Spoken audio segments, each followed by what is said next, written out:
감사합니다. 오늘 제가 맡은 내용은 조산 예방의 발전입니다. 이게 주산 의학이 걸어온 길의 역사를 돌아보는 시간인데 사실 제가 전공이 산부인과 전공의를 한 게 2000년도고요. 사실 역사나 발전사 이런 거를 얘기한다는 게 상당히 부담스럽긴 합니다.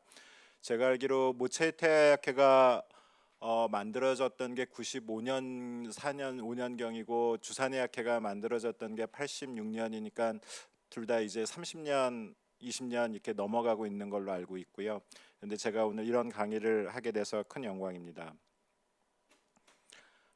영화들 좋아하시는 분들은 거의 보셨을 것 같은데 관상이라는 영화고요. 굉장히 재밌게 봤었던 영화입니다. 영화 이야기를 하려는 거는 아니고요.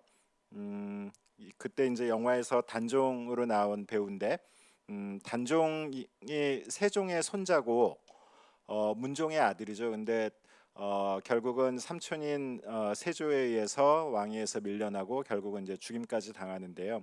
음, 이 단종이 굉장히 불우한 게 사실 문종 아버지가 문종이죠. 문종이 이제 세자 때 왕이 돼서 난 게 아니라 세자 때 이제 현덕왕후가 세자 빈철에 아기를 낳는데 아기 낳고 사실 엄마가 바로 별다른 치료 없이 출산 후유증으로 세상을 떠납니다. 그러니까 뭐 조선시대 그 왕가에서 외척 그 엄마의 역할은 굉장히 크죠. 그래서 단종 같은 경우는 결국은 태어나자마자 어머니도 죽고 돌아가시고 아버지도 뭐 일찍 돌아가시고 결국은 삼촌한테 이제 왕위도 뺏기고 이제 이렇게 되는데요. 근데 이제 궁금한 거는 과연 조선시대 우리가 과거에 아기를 낳는 일은 얼마나 위험한 일이었을까? 뭐 텔레비를 보면은 신발을 이렇게 뭐 놓고 가서 이걸 다시 신고 나올지 모른다 뭐 이런 얘기들 많이 들어봤는데 그래서 역사 자료를 보니까 왕가에서 아기를 낳다 죽은 왕비들이 꽤 있더라고요. 그 한명회 뭐 유명하죠. 한명회 셋째 딸 뭐 예종의 왕비인 장순 왕후가 아기를 낳고 닷새 만에 산후병으로 유절했는데 16세 때 중종의 제일계비인 장경왕후는 훗날 왕이 되는 인종을 낳고서 역시 엿새 만에 산후병으로 23세 때 그다음에 인조의 왕비 인여왕후는 7명을 낳고 결국은 41세 5개월 때 이제 마지막 출산 후에 하고 나서 나흘 뒤에 세상을 떠났다라고 되어 있고요. 뭐 산모들만 많이 죽는 게 아니라 7명을 낳는데 3명은 100일도 못 채웠고 한 명은 5살 때 그다음에 나머지 세 아들은 뭐 물론 뭐 소현세자 같은 경우는 독살설도 있기는 하지만 모두 40을 넘기지 못하고 죽는 이제 그런 상황이죠.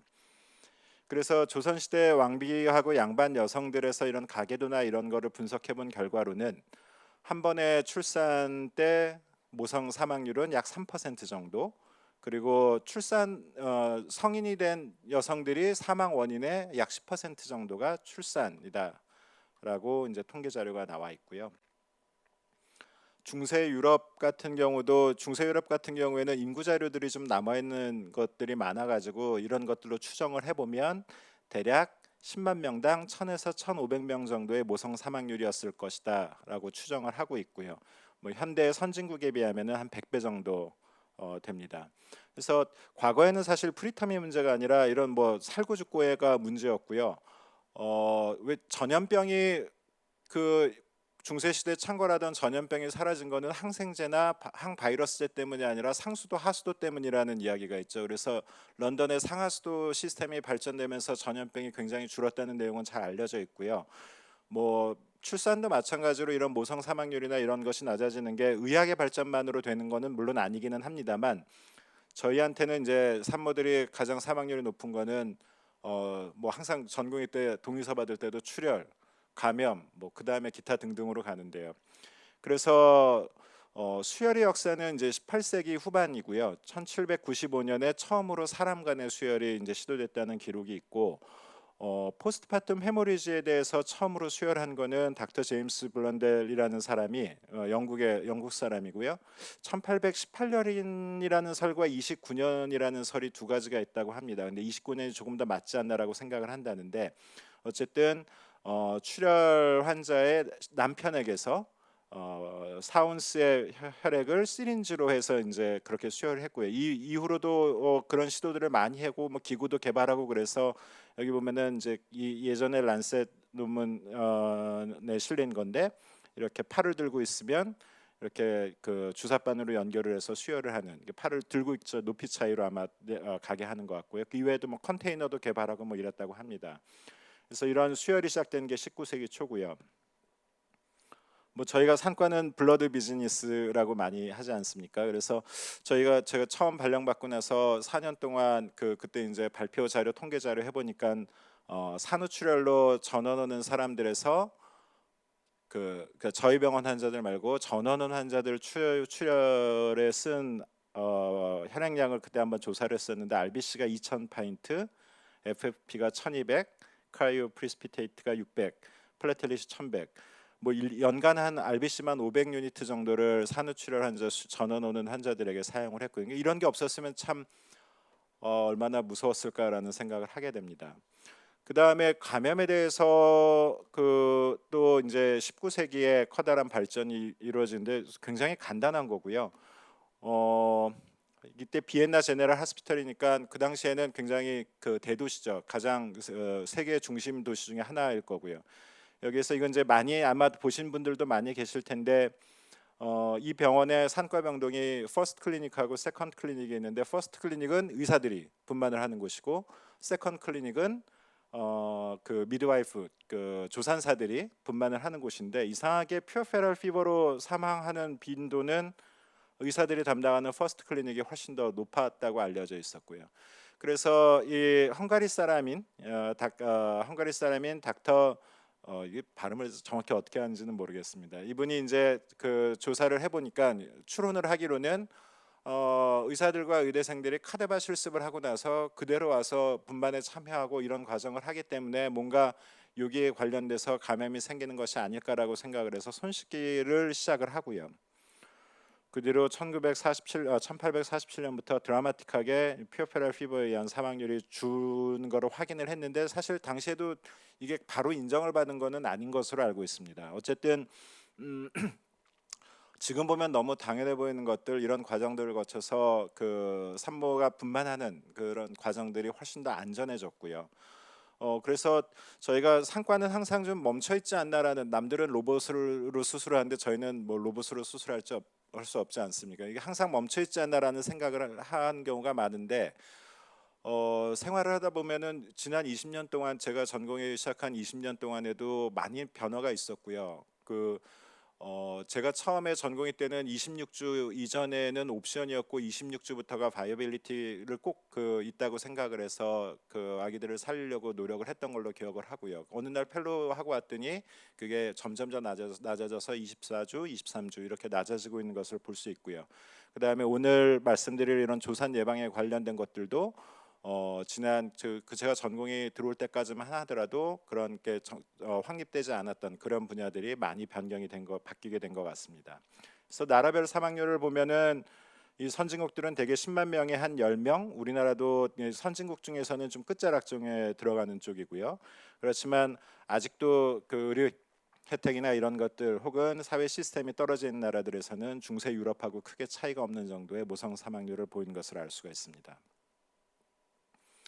그래서 다음은 이제 조산 예방, 오늘의 내용인 조산 예방 쪽에 대해서 말씀을 드릴 텐데 이게 유니세프에 등록되어 있는 우리나라 신생아 사망률이라고 그러는데 1950년대부터 2000년대까지도 많이 떨어져 있죠. 근데 사실은 이게 뒤에 부분에 이야기 말씀드리겠지만은 프리텀하고 관련된 부분은 산과에서 메이저 파트가 된 게 그렇게 긴 역사를 가지고 있지 않습니다. 왜냐하면 지금이야 프리텀으로 죽는 아이들이 굉장히 많고 그렇지만 과거에는 사실 네오네이탈 모탈리티라든가 이런 거의 다수는 프리텀이 아니라 당연히 텀에서 일어나고 있었기 때문이고요. 그래서 프리텀은 어쩔 수 없는 것, 그리고 텀을 살리는 게 사실은 더 중요했던 것 같습니다. 그런데 이제 역사에 나오는 여러 조산아들인데 우리나라에서는 한명회가 가장 유명하죠. 세조가 왕이 되게끔 하는데 큰 공헌을 한 우리 칠삭동의 한 명이 어릴 때 드라마에서 하도 칠삭동의 한 명이라는 얘기를 많이 들어가지고 지금도 기억을 하고 있는데요. 고대 그리스 신화에 에우리스테우스라는 사람이 나오는데 이 사람은 헤라클레스에게 12가지 과업을, 아마 그리스 로마 신화를 많이 아는 사람들은 좀 아실 것 같은데 헤라클레스에게 12가지 어려운 과업을 부과한 인물로 알려져 있고요. 근데 이제 7개월에 낳은 것으로 되어 있습니다. 왜 7개월에 낳냐면 복잡한 가계도가 있는데 간단히 말씀드리면 헤라 제우스의 그 아내인 헤라 여신이 출산의 여신에게 지시해서 헤라클레스의 탄생은 늦추고 에우리스테우스는 7달 만에 나오게 했다고 합니다. 왜 그러냐면 이 제우스가 그 신탁을 내려서 미케네의 통치권은 앞으로 다음에 나올 페르세우스의 자손에게 갈 것이다라고 얘기했는데 그때 이제 헤라클레스가 나올 차례였는데 헤라클레스의 아빠가 사실은 이 왕이 아니라 제우스가 변신을 해서 이제 아빠가 된 거죠. 그래서 이제 헤라가 뒤늦게 그걸 알고서 다른 왕족에서 나올 애들 중에서 에우리스테우스를 7개월에 나오게 하고 헤라클레스는 늦게 나오게 해서 이 사람을 왕으로 만들었다고 합니다. 근데 이제 이때 이제 우리나라 그 한 명에도 칠삭동이고 얘도 이분도 이 왕도 7개월에 태어났는데 놀랍게도 이 그리스 시대 그 철학자들 그다음에 여러 가지 문헌들에서 바이어빌리티를 26주 정도로 언급을 많이 한다고 합니다. 그게 실제로 살았다기보다는 이 정도면 살 가능성은 그래도 있는 정도로 생각을 하지 않았나 싶고요. 아마 저기 소아과 교수님들이 많이 계셔서 함부로 말하긴 그렇지만 뭔가 자바로흡도 조금 더 어느 정도 태어나서 이루어지고 이런 시기라서 아마 그렇게 생각을 하지 않았을까 싶습니다. 어쨌든 프리텀은 이게 인간의 영역이 아니라 과거에는 신의 영역이고요. 이게 언제 인간이 나오고 어떻게 될지는 이제 신의 영역이라고 생각했던 시절이 있었고요. 재밌는 그 역사 그 유적 중에 하나가 이제 그리스에 있는 거죠. 그리스 섬 중에 하나인 에게에 있는 섬에서 어떤 유적이 발견이 됐는데 3,000명 정도의 신생아들의 그 무덤이었다고 하고요. 각각의 항아리에 아기들이 하나씩, 가끔은 뭐 둘씩도 있었다고 그러니까 쌍둥이일 거라고 생각을 한다고 하고요. 그랬는데 이 결국은 사망했던 신생아들을 조사해 보니까 80% 정도는 텀, 9% 정도는 프리텀으로 추정이 된다고 하고요. 그러니까 사망하는 아이들의 대다수는 텀이었던 거죠. 그래서 프리텀은 그렇게 중요한 학문이 아니라고 생각을 했고요. 윌리엄스 우리가 많이 보고 있는 이제 25판까지 나온 윌리엄스 옵스테트릭스에서도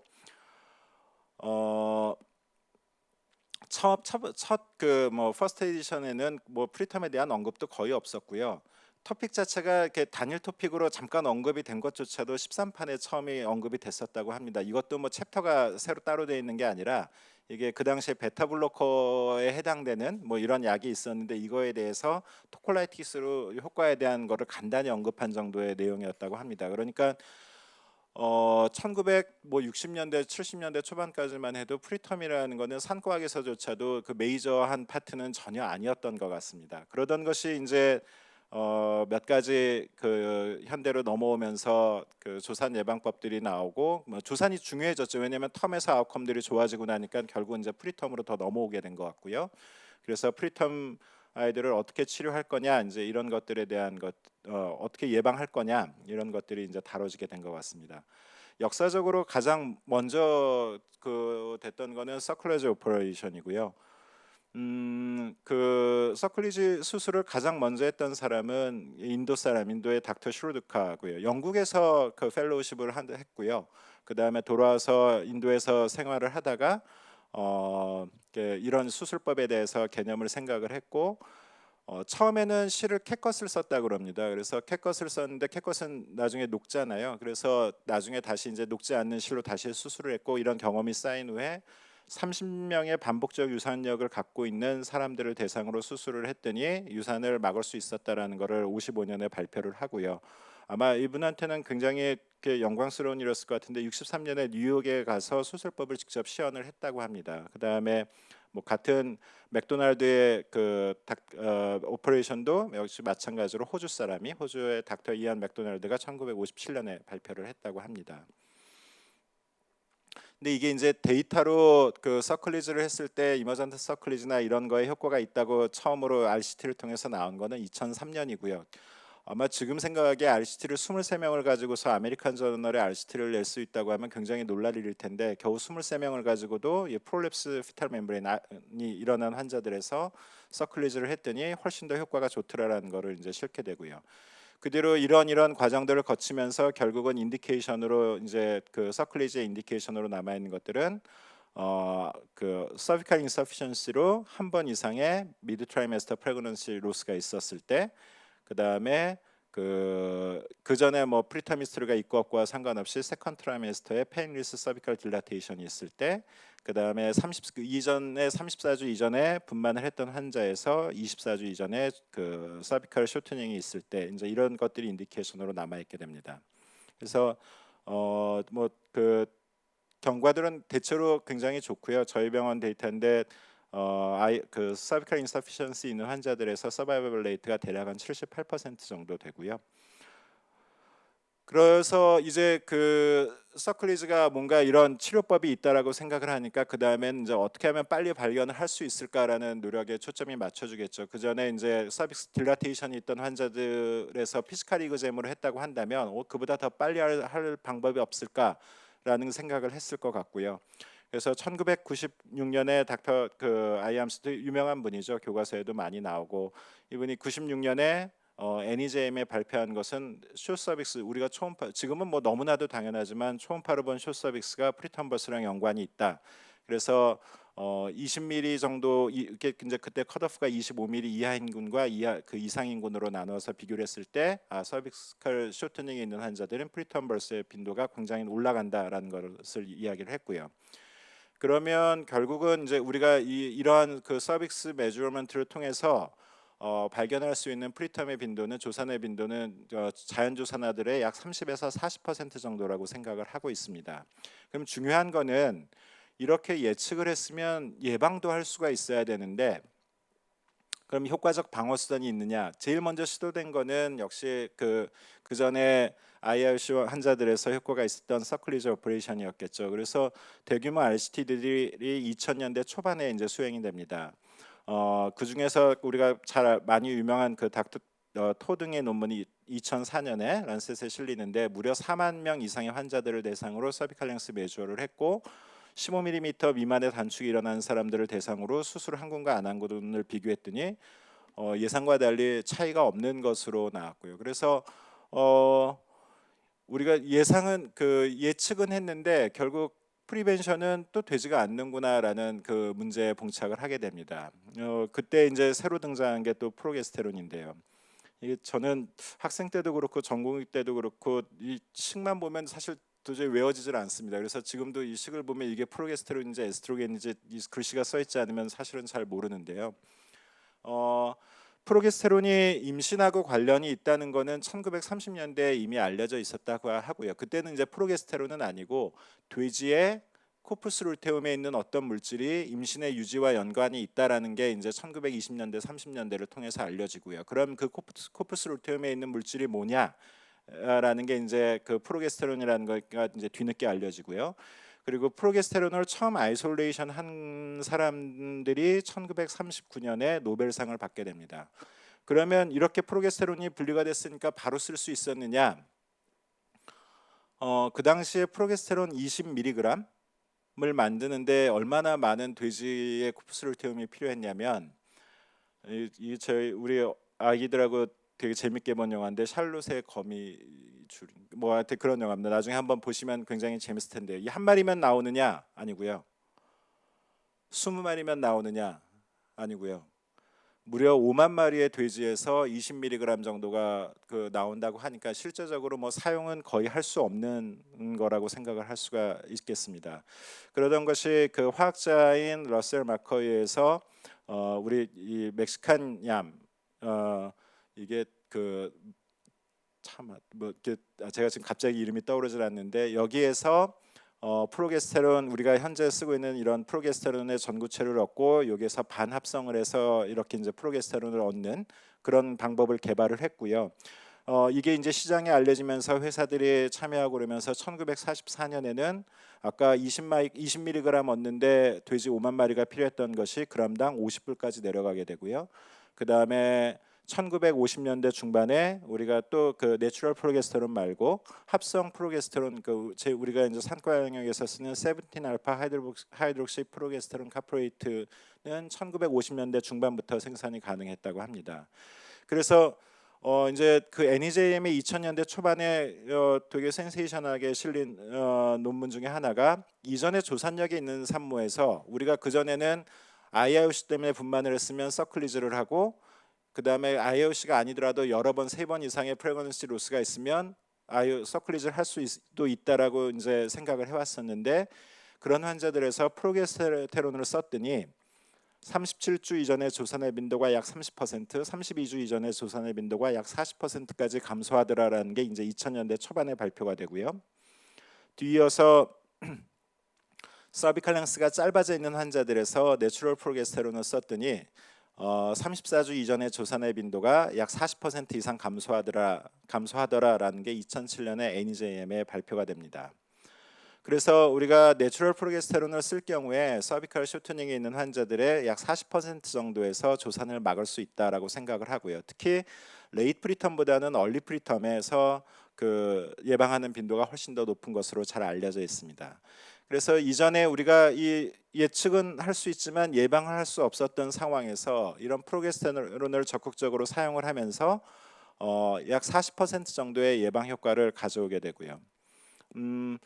아직까지도 이게 그 서클리즈를 숏서빅스에서도 쓸 수 있지 않느냐 이제 이런 반론도 아직은 있고요. 그래서 유명한 분이죠. 닥터 버겔라가 이제 메타어널리시스에서는 서비칼 랭스가 우리가 이전에 서비칼 랭스 쇼트닝 있을 때 서클리즈한 게 효과가 없다고 생각을 했는데 메타어널리시스를 해보니까 많이 짧아져 있는 사람 10mm 미만으로 짧아진 사람에서는 유의하게 효과가 있는 것 같더라라는 거를 2017년에 발표를 하고요. 근데 이거는 사실 뭐 제가 다른 강연에서도 몇 번 말씀드린 적이 있지만 어떤 면에서는 당연하고요. 왜냐하면 서비칼 랭스가 10mm 이하로 단축된 사람들의 반 이상에서는 우리가 서비칼 딜라테이션을 눈으로도 혹은 피지컬 이그제미네이션으로 확인을 할 수 있는 걸로 돼 있고요. 그래서 이런 환자들은 대개 그 IIOC와 숏 서비스가 겹쳐 있는 공간이기 때문에 우리가 그 숏 서빅스는 초음파로 하는 진단이고 서비칼 인서피션시는 피지컬 이그제미네이션을 통해서 하는 진단이기 때문에 두 개가 다른 진단법이지만 겹치는 환자들도 있고요. 그러다 보니까 이런 환자들에서는 당연히 효과가 있을 수도 있겠습니다. 그런데 그러면 우리가 서클리즈를 하고 나면 프로게스테론을 써도 쓸 필요가 없는 것 아니냐?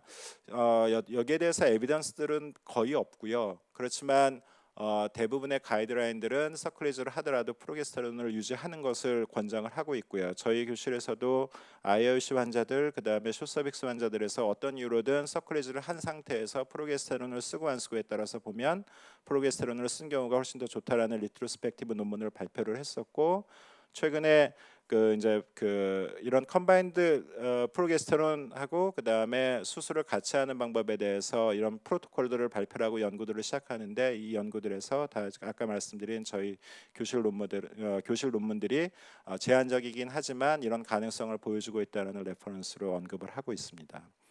마지막으로는 이제 아까 그 스판테니어스 프리텀 말고 이제 아스피린에 대해서 하나 더 말씀을 드릴 텐데 이게 그 한방의학뿐만이 아니라 그 서양의학도 사실 예전에는 시작이 약초나 뭐 이런 거에서 시작된 게 굉장히 많은 것 같고요. 아스피린에 들어있는 살리실릭 엑시드가 실제로는 그 이제 약초 같은 거에서 제 이름들을 잘 이해를 못 해가지고 그러는데 이전부터 그 알고 있었던 약초들에서 분리를 해냈다고 알고 있고요. 이게 뭐 히포크라테스 때까지 거슬러 올라가서 이런 약초들의 통증에 효험이 있었다라는 것은 잘 알려져 있었다고 합니다. 이거를 1897년에 그 바이엘에 소속된 과학자들이 이런 걸 추출을 하고 그래서 이제 아스피린을 만들게 되고요. 이게 그냥 약초보다는 GI 트러블이 훨씬 더 적다고 합니다. 그래서 이게 1900년대 초반의 광고고요. 근데 이때까지는 그렇게 잘 알려져 있지 않았었다고 합니다. 그런데 1923년도에 이제 새로운 광고인데 이때 굉장히 아스피린이 선풍적인 인기를 끌게 됐다고 하는데 그 이유는 이 사진은 이제 코비드하고 비슷한 당시의 상황이죠. 아마 그때가 더 충격이 컸을 거라고 생각을 하는데 스페인 독감 때 환자들이 고열에 시달린 환자들을 열을 떨어뜨려 줄 방법이 별로 없었는데 아스피린이 굉장히 효과적이었다고 하고요. 이때부터 이제 아스피린이 많이 쓰여졌다고 합니다. 이때 많이 쓰여지다가 점점 다른 엔세이드들이 나오고 GI 트러블이 더 적은 약으로 바뀌면서 아스피린이 한동안 사용이 점점 더 잊혀지다가 1970년대에 닥터 스라이트 등이 아스피린을 꾸준히 복용하는 경우에 그 MI의 빈도를 굉장히 줄일 수 있다라는 것을 처음 발표를 하게 되고요. 그 뒤로 이제 뭐 성인병에 관련돼서 하트 그 MI라든가 이런 심장 질환의 예방 효과가 있다라는 게 이제 알려지고요. 그래서 산과 영역에서도 그럼 그와 가장 비슷한 질환인 프리클람지아에서 효과가 있지 않겠냐라는 생각들을 하게 되고요. 그래서 사실 저는 실제로 어떻게 하는지를 본 적은 없지만 1980년대 란셋에서 안지오텐신 센시티비티 테스트에서 프리클람자가 있을 것 같은 환자들을 대상으로 아스피린과 위약으로 비교를 했더니 아스피린을 썼더니 프리클람자가 더 적은 것 같다. 이제 이런 논문이 처음 발표가 되는데 아직 뭐 수도 적고 지금 보면은 좀 확인이 필요할 것 같은 내용들이 많이 있습니다. 그래서 90년대에 굉장히 큰 스터디들이 몇 개가 시행이 되고요. 그 중에 이제 94년에 나온 게 클래스 트라이얼이라고 해서 약 9천 명 이상을 대상으로 프리클람자의 가능성이 높다고 생각되는 사람 9천 명 정도를 대상으로 아스피린 60mg을 줬는데 뜻밖의 이제 차이가 없었죠. 그 전에 많은 연구들이 사실은 다 차이가 없었습니다. 그런데 이 연구자들이 봤을 때 어쨌든 프리텀 딜리버리는 주는 것 같고 프리클람자가 발생하는 시기도 좀 더 늦춰지는 것 같다라는 것은 이 연구에서 확인을 했고요. 그래서 2000년대 초반에는 메타어널리시스들 결과들이 많이 나옵니다. 쭉 이런 여러 가지 메타어널리시스에서 이쪽에 아스피린이 페이버되는 아스피린을 쓰면 프리클람자를 막을 수 있는 결과들을 보여주는 거 여기는 이제 차이가 없는 건데 메타어널리시스를 해보니까 줄더라.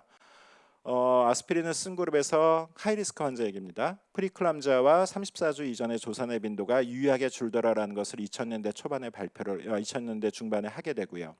그 다음에 सब그룹 애널리시스를 해봤더니 로우리스크는 거의 유의한 차이가 거의 없더라라는 거고요. 유의한 차이가 없더라는 거고 하이리스크를 잘 셀렉션을 해야 된다라는 거고요.